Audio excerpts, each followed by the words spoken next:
My name is Soumitra Ghosh. Right now, I am going to discuss on the supernatural elements in the Shakespearean drama.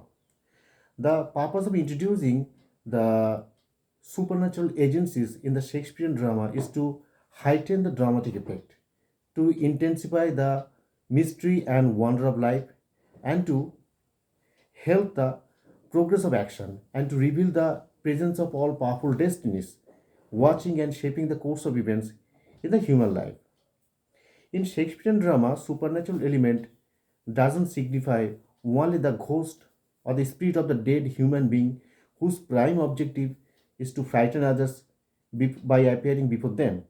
Rather, supernatural element signifies the spirit of dead human being who appears before somebody to fulfill his pending responsibility or the responsibility which he has not completed in his lifetime or in the stages of the material life. A few examples may be given here. In Macbeth, the witches predicted Macbeth to become not only to become the king of the Scotland, but also guided him and induced him to assassinate the present king of the Scotland, namely Duncan, to become the king of the Scotland.